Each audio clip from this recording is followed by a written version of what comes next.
आपने देखा वैसी तरह का कार्यक्रम चल रहा है।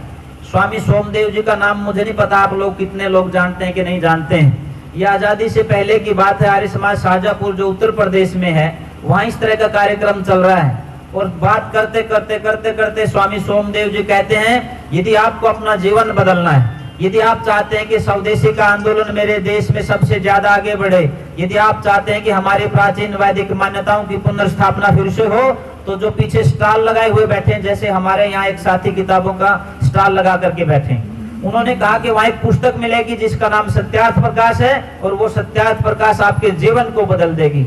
उसी पंडाल में बिल्कुल पीछे कोने में एक छोटा सा नौजवान बैठा हुआ था जिसके जीवन में कोई ऐसी बुराई नहीं थी जो एक व्यक्ति में हो सकती है, वो सारी बुराइयां उसमें थी, पर उसको लगा कि जीवन बदलना है तो मुझे वो किताब पढ़नी चाहिए। 4 आने में वो किताब खरीद लेता है सत्यार्थ प्रकाश, और घर में जाने के बाद लगातार लगातार 10 दिन 15 दिन में पूरे सत्यार्थ प्रकाश को पढ़ देता है। पिताजी को थोड़ी सी शंका होती है कि क्या कारण है कि जो बच्चा घर में नहीं घुसता था और 15 दिन से बाहर नहीं निकल रहा, वो पढ़ क्या रहा है। जब पिताजी ने देखा तो उनके हाथ में सत्यार्थ प्रकाश थी, और उस समय सत्यार्थ प्रकाश इस तरह से थी यदि किसी के हाथ में बम दिख जाए, एक तरह से बम थी अंग्रेजों के लिए सत्यार्थ प्रकाश। तो उस सत्यार्थ प्रकाश को लेकर के पिताजी कहते हैं कि ये सत्यार्थ प्रकाश घर में नहीं रखनी, ये तो क्रांतिकारी रखते हैं, और यदि अंग्रेजों को पता चल गया कि तुम्हारे पास सत्यार्थ प्रकाश है तो तुम्हारे साथ हमें भी वो जेल के अंदर डाल देंगे। परंतु उस व्यक्ति के, उस नौजवान के दिमाग में सत्यार्थ प्रकाश ने अपनी जगह बना ली थी।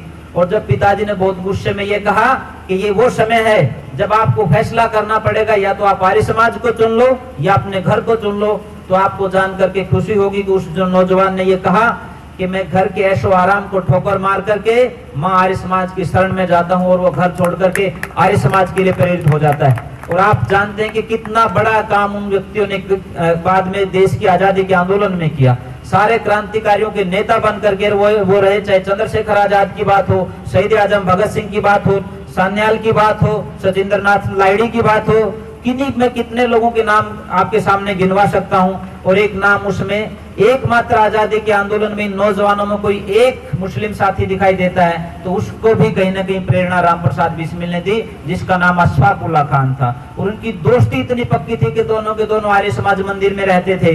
एक व्यक्ति अपने कोने में नमाज पढ़ रहा है, दूसरा संध्या कर रहा है, लेकिन आजादी का आंदोलन मिलकर के लड़ रहे हैं। जब कुछ मतांध लोग या मन चले लोग जो इस्लाम जगत से थे, वो आए कि हमें आर्य समाज मंदिर को तोड़ना है। दोस्ती कितनी गहरी थी, विचार कितने पक्के थे, ये बात मैं इसलिए बताना चाहता हूं। जब वो नौजवान आर्य समाज मंदिर शाहजहांपुर को तोड़ने के लिए आए, तब राम प्रसाद बिस्मिल को पीछे करते हुए अशफाक उल्लाह खान कहता कि आप पीछे रहिए, इनसे मैं बात करता हूं। और अपनी पिस्टल तान करके कहता यदि तुमने मेरे साथी की इबादत की जगह में खलल डालने का प्रयास किया तो मेरी ये गोलियां तुम्हारी छाती को छलनी करने का काम करेंगी। और वो नौजवान वापिस भाग जाते हैं। इतनी बड़ी एक शहादत और बलिदान की परंपरा को जिस नौजवान ने शुरू किया, उसका जीवन भी इसी तरह के आर्य समाज के एक सत्संग से बदला।